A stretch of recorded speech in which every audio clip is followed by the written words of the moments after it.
మాదాపూర్లో నివసించేవారు అప్రమత్తంగా ఉండాలి. మీరు తాగుతున్న నీరు అత్యంత ప్రమాదకరంగా కలుషితమైందని పొల్యూషన్ కంట్రోల్ బోర్డు తన నివేదికలో స్పష్టం చేసింది. మాదాపూర్లోని సున్నం చెరువు ద్వారా సరఫరా అవుతున్న ఈ కలుషిత నీరు ముఖ్యంగా విద్యా సంస్థలు, హాస్టళ్లు, హోటళ్లకు చేరి విద్యార్థులు, ప్రజల ఆరోగ్యాన్ని తీవ్ర ప్రమాదంలో పడిస్తోంది.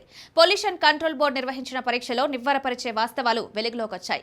ఈ నీటిలో 12 రెట్లు అధికంగా నీసం, 2 నుంచి 3 రెట్లు అధికంగా కాడ్మియం, 2 రెట్లు అధికంగా నికెల్ ఉన్నట్లు నిర్ధారణ అయింది. నిపుణుల హెచ్చరిక ప్రకారం ఈ విషజలం మెదడు పనితీరు, జ్ఞాపక శక్తి, మూత్రపిండాలు, గుండె, సంతానోత్పత్తిపై తీవ్ర ప్రభావం చూపుతుంది. అత్యంత ఆందోళన కలిగించే విషయం ఏంటంటే ఈ నీటిని మరగబెట్టినా సరే ఈ భారలోహాలు తొలగిపోవని, పైగా మరింత ప్రమాదకంగా మారతాయని వైద్యులు స్పష్టం చేస్తున్నారు. ఈ సమస్య తీవ్రతను గుర్తించిన హైడ్రా సున్నం చెరువు పునరుద్ధరణకు 10 కోట్లు కేటాయించి అత్యధిక ప్రాధాన్యత ఇస్తోంది.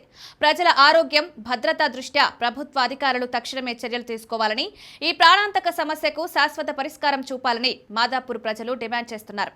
మీరు మాదాపూర్లో నివసిస్తున్నట్లయితే వెంటనే వైద్య పరీక్షలు చేయించుకోవడం, సురక్షితమైన తాగునీటి వనరులను ఆశ్రయించడం అత్యవసరం.